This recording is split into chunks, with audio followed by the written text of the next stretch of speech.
Всем предновогодний привет! Сегодня я расскажу вам, как сделать съедобную рождественскую открытку без духовки. Звучит сложно, но на деле все проще, чем вы думаете. Приступим! В роли открытки у нас будет имбирное печенье. Для него нам понадобится 200 грамм сгущенки, 1 яйцо, 12-15 столовых ложек муки. Тут смотрите по консистенции теста. 1 чайная ложка разрыхлителя, 40 грамм имбиря. Для украшения приготовьте цветную посыпку и сахарную глазурь. Имбирь мы можем натереть на терке или нарезать маленькими кусочками.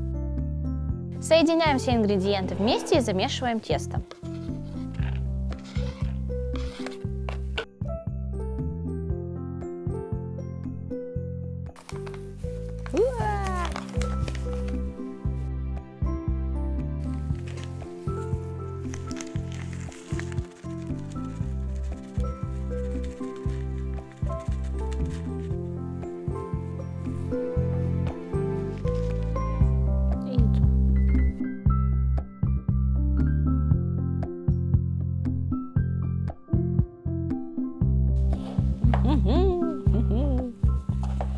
Далее посыпаем поверхность мукой и раскатываем тесто. Можно это сделать на столе или, как мы, на доске. Изначально мы обернули доску пищевой пленкой. Прикольно как, ребята! Для удобства тесто можно разделить на несколько частей.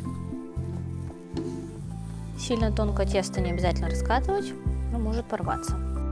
Теперь вырезаем печеньки ножиком или специальными формочками. Мы воспользовались стаканом.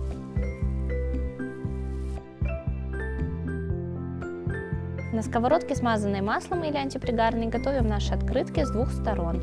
Важно это делать на медленном огне. Как только печеньки станут поджаристыми, они готовы. Аккуратно снимаем их с плиты и даем остыть. Правда, наши печеньки немного похожи на оладьи, но вы не забывайте, это печеньки. Как раз пока наши печеньки остывают, мы приготовим глазурь. Способ приготовления глазури прост. Содержимое пакетика высыпаем в небольшую миску, добавляем 3-4 чайные ложки воды и тщательно вымешиваем до однородной массы. Глазурь готова. Теперь самый интересный этап. Создаем открытки. Украшаем наши печеньки глазурью и посыпкой. Можно нарисовать или сделать поздравительную надпись. Я запомнюсь этому университету как девочка, которая любила готовить. Вот такие легкие имбирные открытки у нас получились. Готовьте, радуйте своих родных и близких. Приятного аппетита!